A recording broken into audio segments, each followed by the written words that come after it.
podcast coverage of the top stories in sports. The Sports Wrap with Jason Page starts now. On a Friday, and great to have you with us all across America and Canada. Hello, Canada. We see you. We got a lot to do over the next 60 minutes. Fridays are busy. Page versus the Prince a little later on. Six-pack. I can't even pick four. I'm going to take six. A four-pack of NFL picks from myself and Sam Yarnell.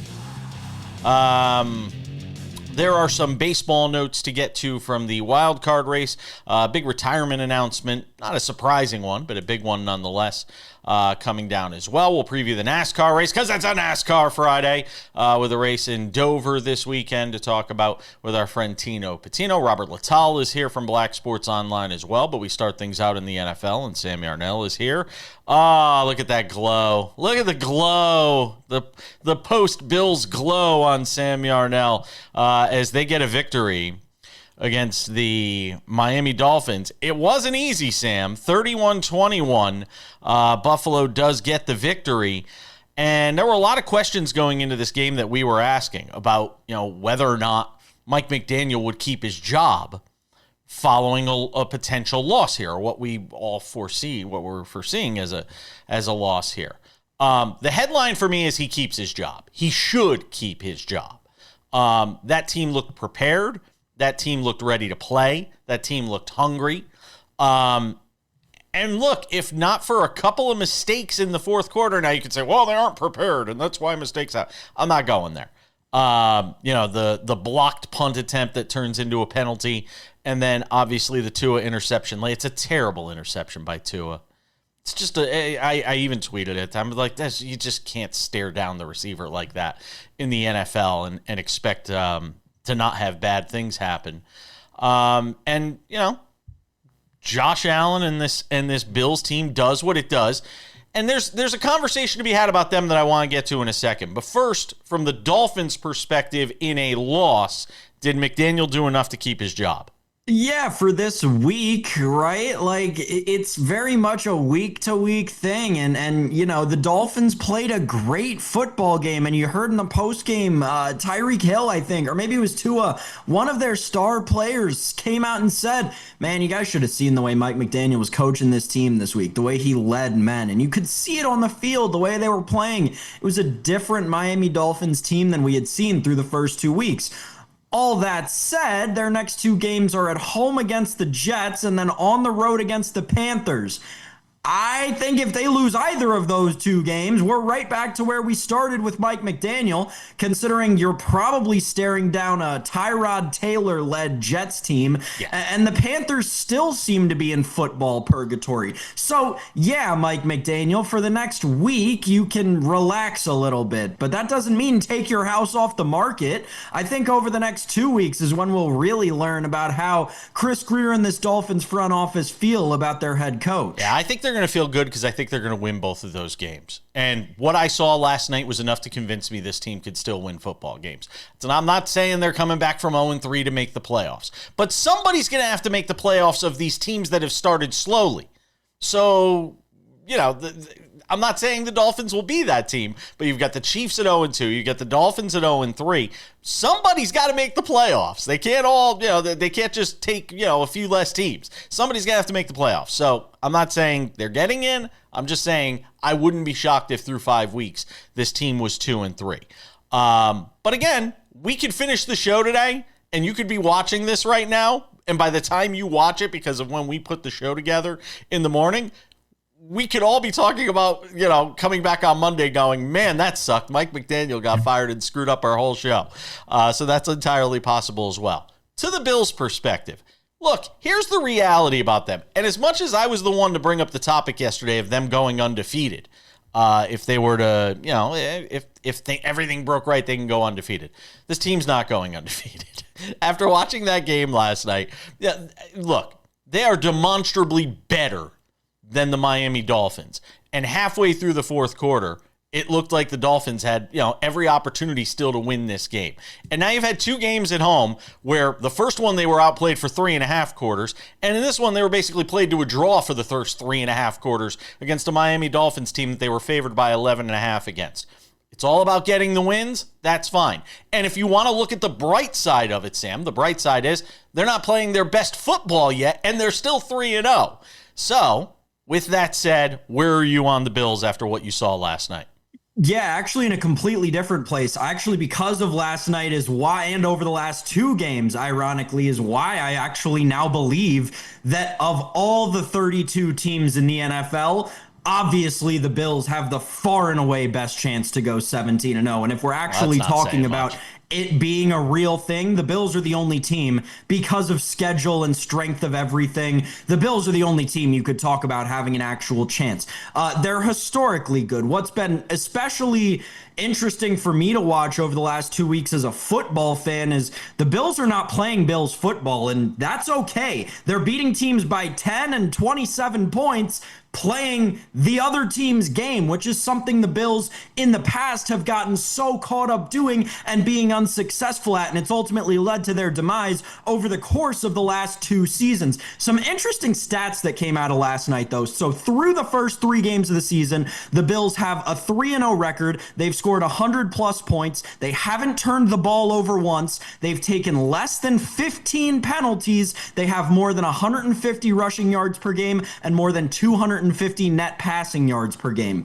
Never in NFL history has a team done that over any 3-game span, let alone to start a season. The Bills are playing a different level of dominant football right now, so much so that we can come on here the day after they beat a team who had preseason playoff expectations by 10 points, completely smother them, and we're picking apart. And I listened to this on Bills radio last night. The fans are picking apart each and every little thing after your MVP superhero unicorn quarterback goes out and plays a subpar game and you suffocate a team by 10 points. Yeah, well, listen, on the Josh Allen front, it's hard to believe he could be better after an MVP season, but on the Josh Allen side of this, I'm not even gonna touch that. Josh Allen's gonna be fine. And ultimately, and we had a conversation about this with somebody, I can't remember who it was, about how much of this team and the expectations of what this team is going to accomplish is on his shoulders. I think he could handle that, by the way. I don't think it's gonna be a problem for him. But I gotta say, 2 of those wins are against the Dolphins, which by the time they came into week 3, we saw what they were, and the Jets. I still need to see a little more. Nobody's going undefeated in the NFL this year. I'm going to just say that right now. Nobody's going undefeated in the NFL. I know that's a bold prediction from Jason Page. I know, bold prediction, but nobody's going undefeated in the NFL, and not the Bills. They'll get tripped up somewhere. Pittsburgh, on the road in Pittsburgh is what I'm guessing. We got some baseball to do next. Welcome back to this Friday edition of the show. Robert Littal, Black Sports Online, joins us coming up in about 10 minutes. Talk with him about the top stories of the week around the sports world, things we may not have touched on in this show. Big changes over at ESPN when it comes to First Take. Talk about that with him. Sam Yarnell, let's talk some baseball and get into it. Sam Yarnell, let's talk some baseball and get into it. Talk a little bit about some of these wild card races, a retirement that is not shocking, but still newsworthy, that we'll get into as well. And started out with the wild card stuff. Look, Max Fried, fantastic last night for the Yankees, 7 innings, 13 strikeouts, a win on the road in Baltimore for the surging Yankees, who are, look, they're playing better baseball. There's no getting around it right now as they try to approach the postseason. And for Max Fried, leading the AL in wins with 18. He's got a shot at 20, which is like a dinosaur in baseball these days. You don't see him very often. An opportunity for him. And what has been, there are 2 signings that you got to look at when you talk about what the Yankees have done, before this season. If you want to, there's a lot of things you can crush Brian Cashman on over the years. Cody Bellinger doing what he's done, and Max Fried, obviously 2 big signings that are yielding big dividends for the Yankees. Yeah, and if you're Max Fried or if you're the Yankees, this is exactly when you wanted him to kind of get hot again after his struggles since the All-Star break. He really has seemingly turned it around, and this is the right time for him to do so. Heading into a playoff race where, the Yankees are going to need him. When we talk about wild card teams, pitching staffs are the most important resource, especially in this modern playoff baseball scenario that we've come up with over the last 3 or 5 years, however long it's been. You really look at all these wild card teams, and the successful ones are the ones that have deep pitching staffs. That is my worry with the Yankees, but Max Fried heating up right now and pitching like, everything we know he's capable of is very, very important for a Yankees team that I think we can rule out winning the division at this point. I know it's something you teetered with for a long time, but they're going to have to battle through that wild card series, and they're going to need every arm they've got on deck to get the wins that matter. Something we talked about, though, prior to this segment, we'll just say, was the idea of whether the Yankees are a World Series team or not. And the reality is, in an American League that feels wide open, I think the Yankees have as good a chance, I'm not saying better, but as good a chance as anybody of landing in the World Series. I have said all along, and I hate to make it sound so simplistic, but it is. It's just going to be a question of, who gets hot here as we approach October. And do you have faith in the Toronto Blue Jays? Tell me the last time they made a run to the World Series. Do you have faith in the Boston Red Sox, who have been, sort of meandering through the season? Do you have faith in the Detroit Tigers,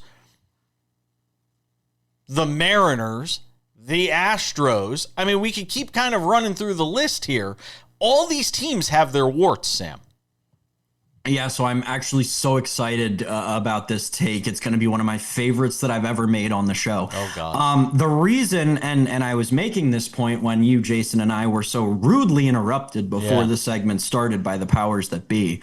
The reason that I am so comfortable at this point, even before we start the playoffs, writing off whoever the sixth seed in the National League will be it, even if it is the Mets, right, who I still don't think it will be. I think that the collapse is imminent, but whatever, right? I'm so comfortable writing the last place team in the National League, along with the bottom 5 teams in the American League, off from World Series contention, because over the last month, if you take that group of teams that I left out, which is in effect the Brewers, Phillies, Dodgers, Cubs, I'll throw the Padres in there, and Blue Jays, right? Mm-hmm.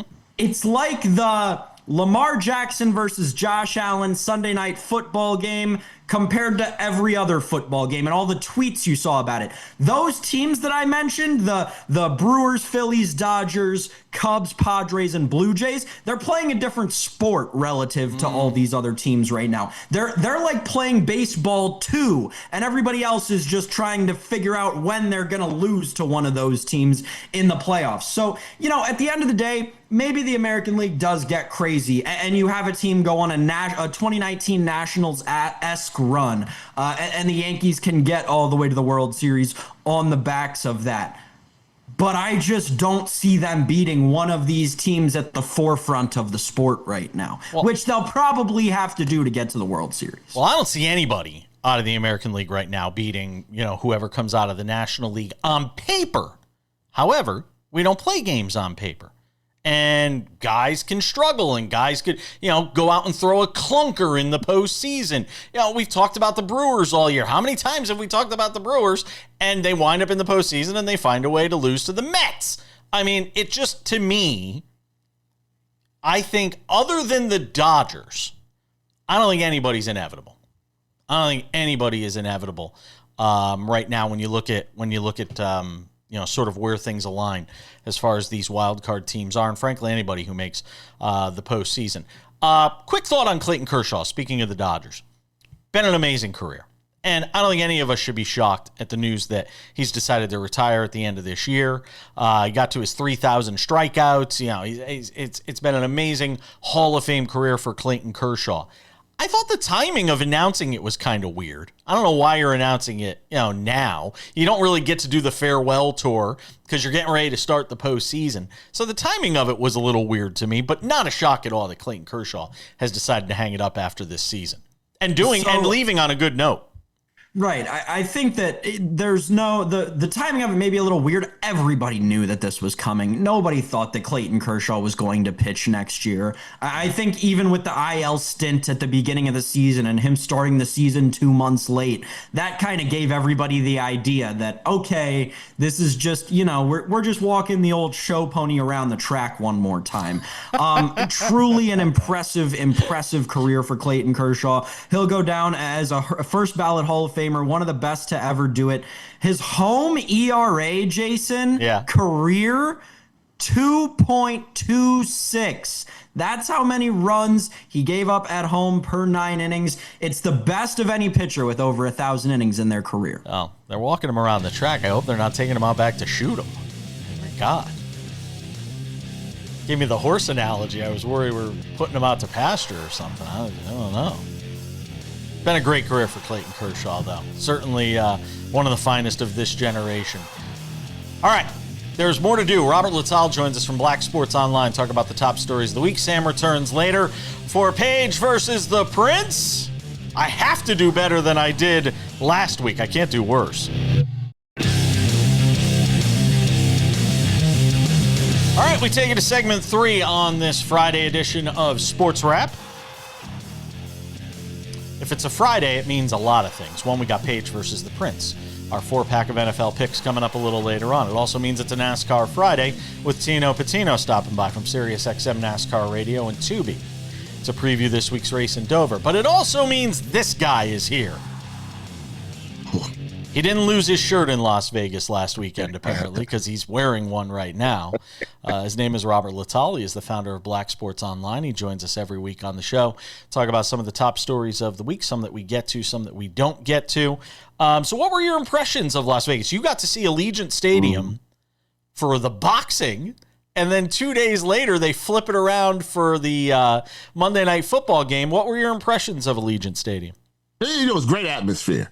The boxing atmosphere is something that you can only get in a football stadium. It felt like a World Cup match, I guess, so to speak. That type of enthusiasm for fight fans. When it's a big fight, there's not much that can compare to that in sports. And, Raider fans are very passionate. So that was definitely an experience. They dress up. It's almost like Halloween. It's a smaller NFL stadium, but I actually think that's to its advantage.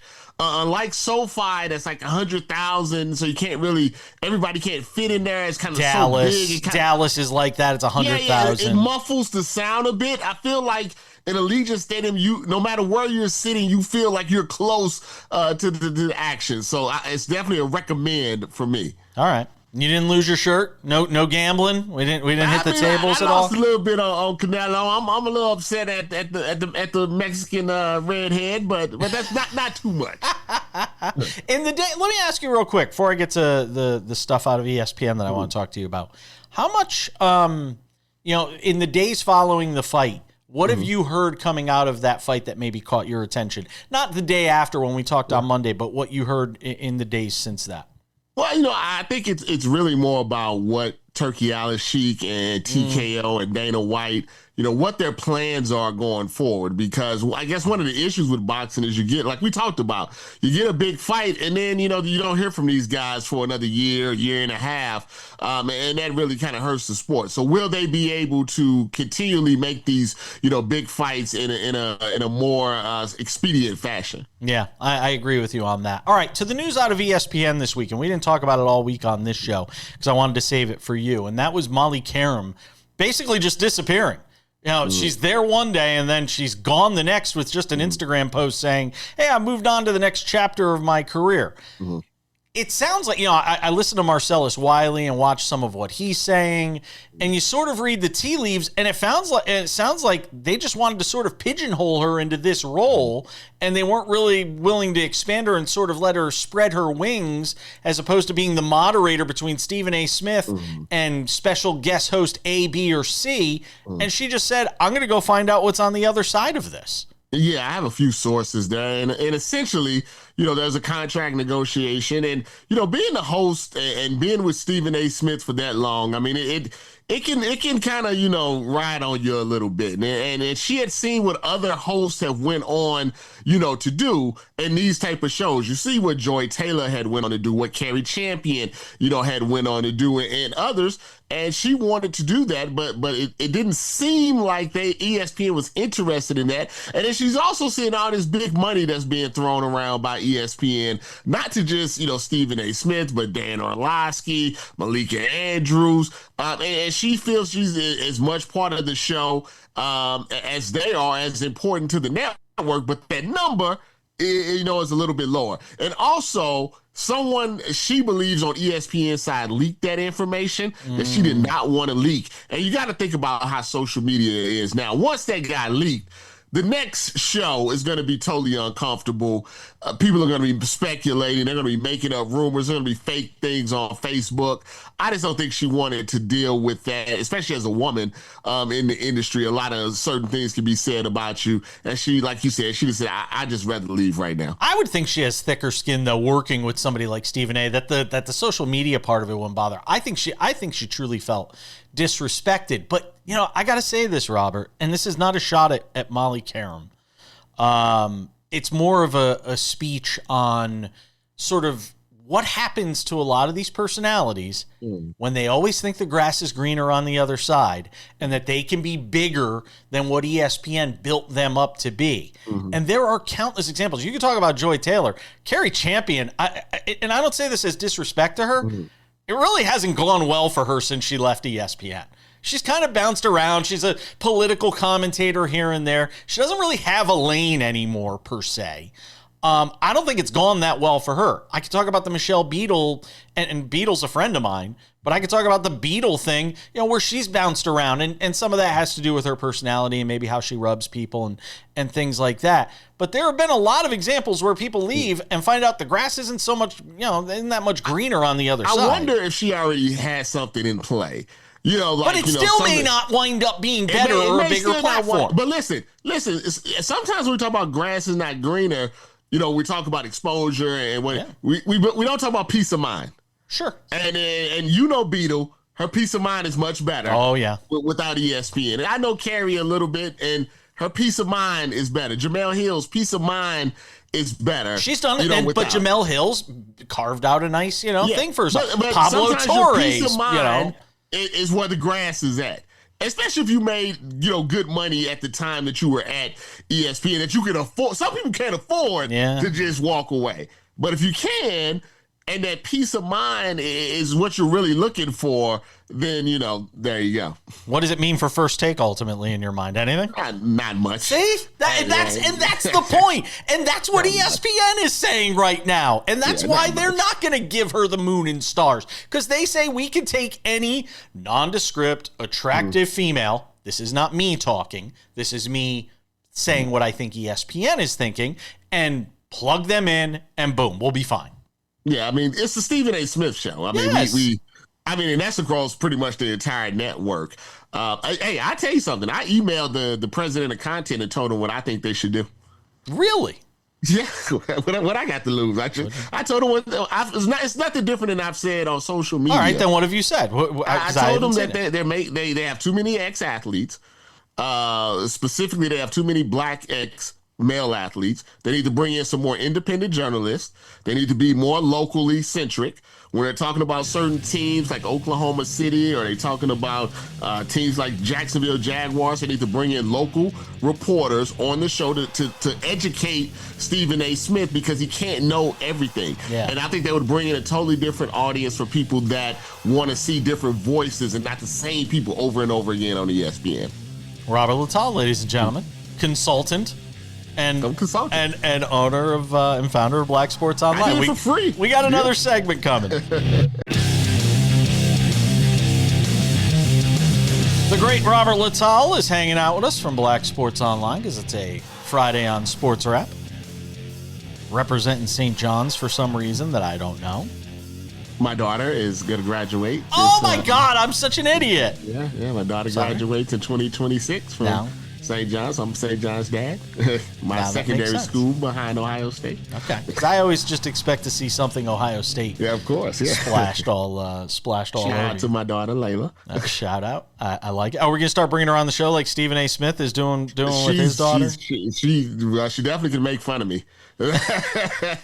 What is she going to school for, if you don't mind me asking? Public relations. She's going to be a PR person, and she's very good at the video editing and the TikToks and all of that stuff. Got a couple of jobs already lined up. So I guess she's just like Molly right after school. WNBA, we asked the question and posited the question earlier in the week about, just how much people are going to watch these playoffs. And if the opening round has been any indication, and I don't know what the ratings have been like per se, but if the quality of play in the opening round is any indication, I hope people are watching, because it's been an entertaining opening round. They got to get off this schedule. Here's the thing. I was watching football, pretty like everybody else in the world yesterday. And I just happened to casually glance at what was going on with the Fever and what was going on with the Aces. And I think, man, these games are great. So I kind of jumped in, at the end of the games to see the finishes. But I know so many people, once football season starts and baseball is coming to an end and college football, they just kind of, especially with no Caitlin Clark, they just kind of tune out, the WNBA. And that's sad because, like you said, those were some NBA finals quality type of playoff games, but I think they've been lost in the scheduling because there's so much other sports that are bigger than the WNBA that's going on. Look, this is just a crazy hunch on my part. I don't know if anything will come of it. If somehow the Fever managed to get through another round and get this thing to a situation where they're in the WNBA finals, are you telling me Caitlin Clark's not going to try to find some way to play in the WNBA finals? Yeah, that's a good question. I don't know why. It's not conspiracy theory thing. I just wonder if they make a deep enough run. I don't know. I haven't seen any reporting on this or anything like that. If she's trying to get herself into a position that if this team makes it to the WNBA finals, if she could actually play. It's kind of a funky situation because let's say she does. And it's a groin. It's not like she broke an ankle. Yeah, I mean, let's say she does play and, they lose. It's like, oh, she should have stayed. They were doing fine with, she hasn't had any type of surgery that I'm aware of. No.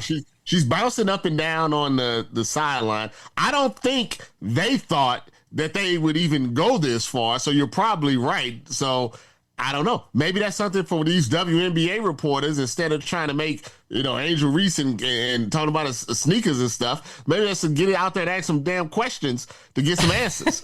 Something we have not talked about this week on the show, or frankly through the first 3 weeks, 2 weeks and one game of the NFL season. The NFL has done one thing right. They have made kickoff returns great again. I mean, man, for all the ways that the NFL gets it wrong and succeeds in spite of itself, Robert Littal, the changes, they finally got it right with the kickoff rule. Kickoffs are fun again. I don't like it. What? I don't like it. Here's the thing. It's not that I don't like the fact that there are more returns. Here's what I don't like. It's unfair because the guys are just standing there and they're so far back. The guys don't ran 30 yards before anybody even touches them. To me, like when Devin Hester ran a kickoff back, it was art. It was a movie. It was cinema.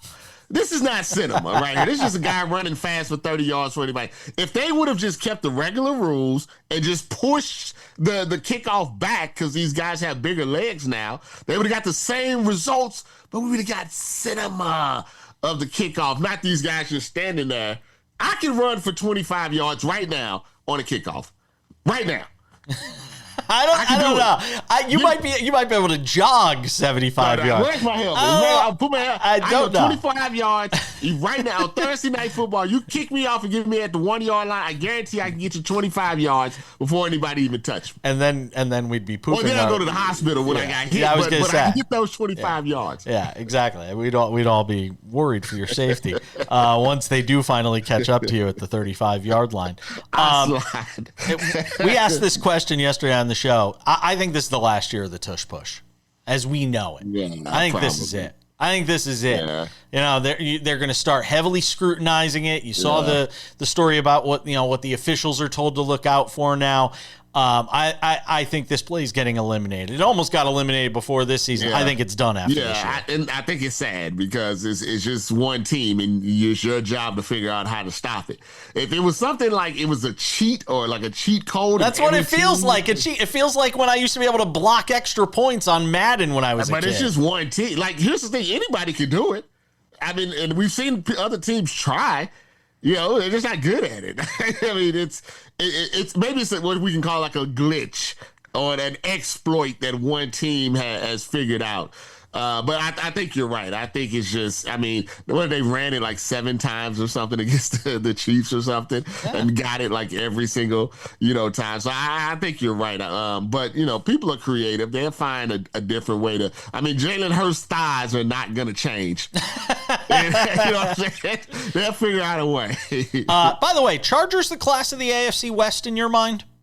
Right now, yeah, absolutely. I mean, defense, I'm not a believer in the Broncos. Here's a defense is right now Super Bowl caliber, and Justin Herbert now has weapons.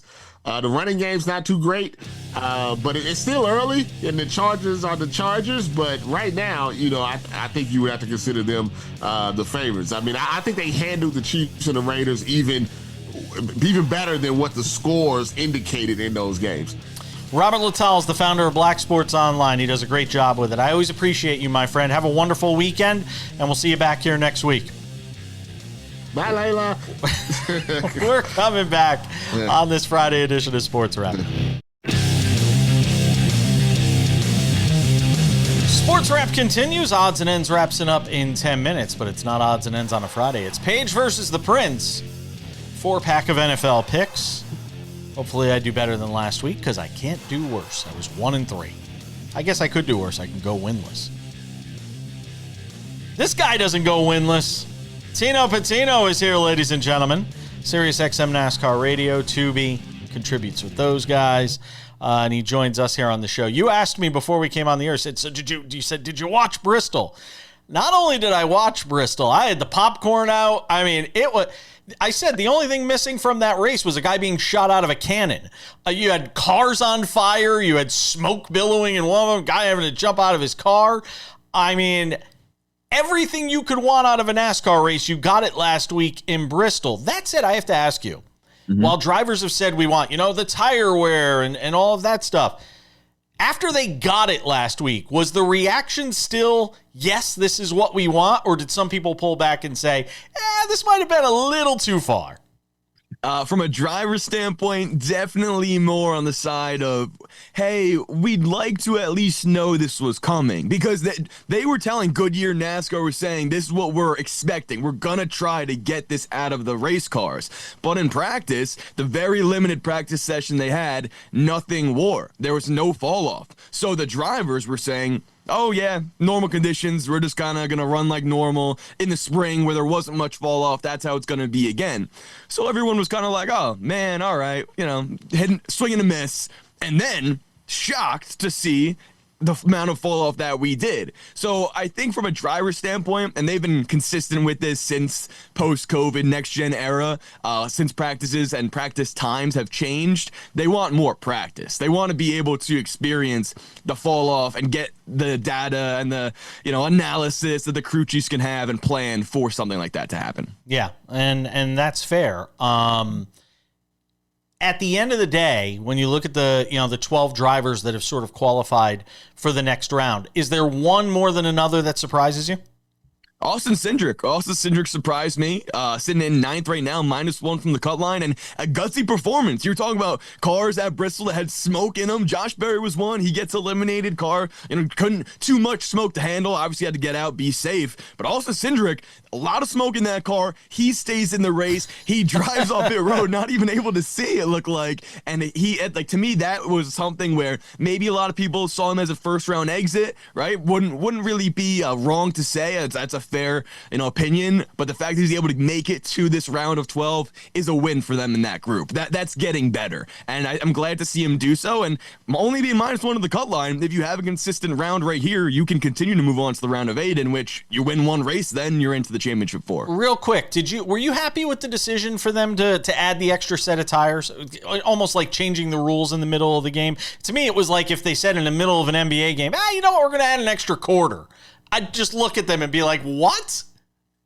So yes, I was definitely, I definitely agree with that choice. I wouldn't say, here's what I would say for baseball. I wouldn't say a quarter or an extra inning or anything like that. I would say maybe we're going to add, more sand because it was raining in the box, in the batter's box. To me, I think that's what my analysis could be of that, to sort of compare it in MLB terms. The reason is the teams just would not be able to make it. Like, you would not be able to make it the full distance without that extra set of tires because of the rate that they were falling off. We were getting almost less than 30 laps per run, and drivers were blowing right front or having to make it down pit road. So this was a necessary extreme case scenario, and NASCAR did have to implement it. And it also did provide an extra sort of strategy layer to the race too, that they did do once in the spring in 2024 when we had this issue. All right, New Hampshire.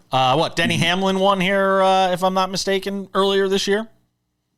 No, so first race for New Hampshire this season, and last year it was Christopher Bell. Okay. Last year was Christopher Bell who won it, and in fact, this is the Christopher Bell. When you think New Hampshire, it's all Christopher Bell. He has 11 starts here in the 3 NASCAR series, Trucks, Xfinity, Cup, 7 wins. And he's your favorite, and he's your favorite this week, Christopher Bell.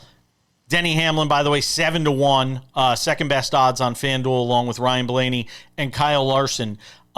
Give me your sort of take, and who needs a big performance this week? I look at Bubba Wallace, who's right on the cut line right now, obviously with a couple of races, and Kansas is a spot where he's won before, so obviously he's looking forward to that. But give me a sense, like, who needs it this week? Well, there's one driver that no one wants to hear me say needs it, and it's probably going to get it, and that's Joey Logano. Wow. Joey Logano walks into New Hampshire. He's probably going to get a strong top 5 finish, if not the win, and he's a good value to do so. Right now I'm seeing him plus 950 around there.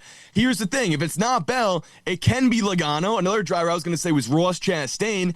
They're 10th and 11th below the cut line. This sets up to be a good round for both of them, but they're going to need, to me, I look at this list of drivers in the NASCAR playoffs round of 12. The top 6, I would say, are locked. Now, obviously, they're not actually, but with how strong they've all performed and getting stage points and running up front, I'm going to say that. That leaves Chase Elliott, Bubba Wallace, 7-8. They also should advance, but they're only +5, +1, respectively, above the cut line. For Joey Logano, this is a race where he can win it. He's done the tire test at this racetrack, so we haven't had any races here, but the tires we'll be using, he has an advantage. And last time we saw that, North Wilkesboro last year, Joey goes down and dominates.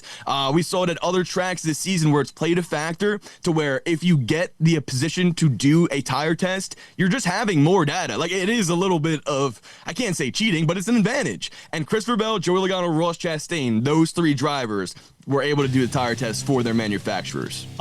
Real quick in the last 20 seconds, Zane Smith, a non-playoff guy, had a shot last week to win this race, to win the race in Bristol. Is there a non-playoff driver you like this week? I like John Hunter Nemechek. He's a strong driver that's been on the up and up, just like Zane. All right, we'll go with that one, John Hunter Nemechek. That is our man Tino Pattigno, SiriusXM NASCAR Radio, and Tubi. Does a great job. Thank you, my friend. Thank you.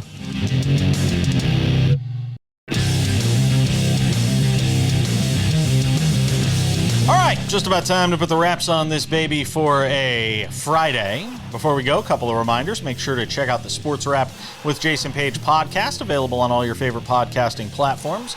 Spotify, Apple Podcasts, YouTube Podcasts, iHeartRadio, TuneIn, Odyssey, Amazon, you name it.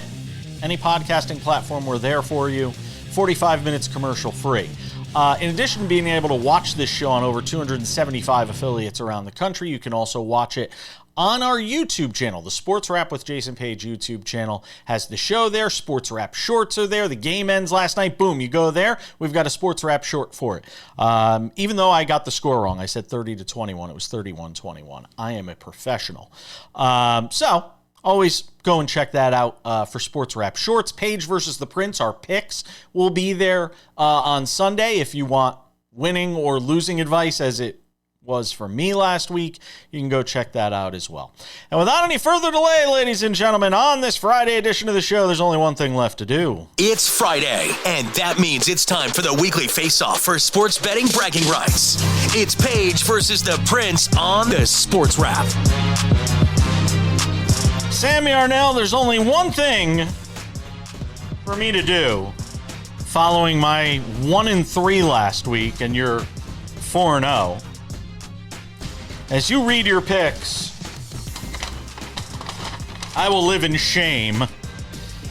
Sam Yarnell, give me your 4 winners for the week in Page versus the Prince, sir. Yeah, that's the best bit we've ever done on the show. That is certainly it. Oh, all right, let me wipe the tears out of my eyes and give you my picks for the week. On the backs of, like Jason mentioned, a perfect week. I think it's the second year in a row we've gone 4-0 in week 2. All right, let's get it started. I talked about this earlier in the week. We did the numbers game. There's one of these 0-2 teams that will make the playoffs. It will be the Kansas City Chiefs. Patrick Mahomes doesn't miss the playoffs, right? Well, if he does, the narratives that I'm going to spin are going to be wild. Give me the Chiefs minus 5.5 on the road in New York. I think it's a get-right game. I'm sorry, Jason. I think the Giants get blown out this week as much as I believe in that football team. Next, I'm taking the home dogs. Give me the Jason Page special. The Chicago Bears getting 1.5 at home against the Dallas Cowboys. Listen, this is a regression to the mean week for the Cowboys. I don't think they should be favored in this game. They're not more talented than the Bears are. Give me the Bears at home as a dog plus 1.5. Next, one of my favorite bets of the season. A bet that I've been talking about in private circles 4 weeks waiting for them to open the number. I said I'd bet the under if it was 30.5 in this game, so I'd love to take under 41.5 in Packers-Browns. You're giving me 2 great defenses in the NFL and Jordan Love and Joe Flacco as the quarterbacks? Yeah, I don't know where you're finding points in that one. Give me under 41.5 in Packers-Browns. And finally, another Jason Page special. I'm riding with the rookie. Give me Cam Ward and the Tennessee Titans at home plus 4.5 against Indiana Jones and the Indianapolis Colts. I think the Colts have a little bit of fraud to them. I don't think they're as good as their record reflects. I think the Titans get their first win of the season this year and at least cover the 4.5.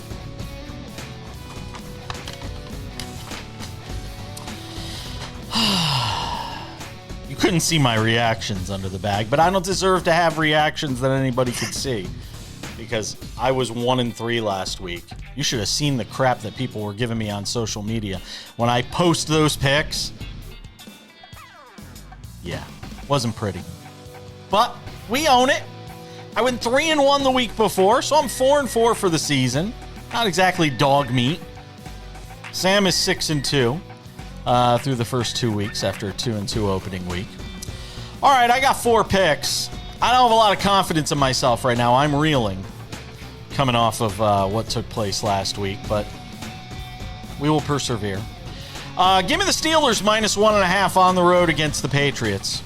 It's a get-right spot for Aaron Rodgers and this team this week.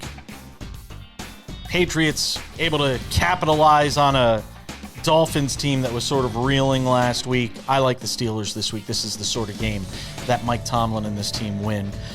Bears and Cowboys, I'll go over 50.5. I mean, we've seen what the Cowboys gave up 1,000 to the Giants. Are you telling me that Ben Johnson can't find some way to score points? And we know the Cowboys are going to score because they're the Cowboys.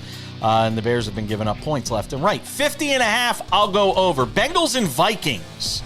Game number 3. In the backup bowl. Give me over 42.5 in that game. They're going to toss it around. I still think the Bengals will score points with Jake Browning at quarterback. In Browning, we trust. Carson Wentz could be the new starting quarterback for the Vikings by week 4 if you believe Sam Yarnell. Chargers minus 2.5 at home against the Broncos. I like Los Angeles.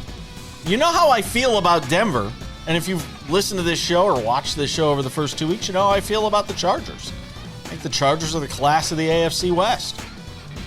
I think the Broncos are a bit fraudulent.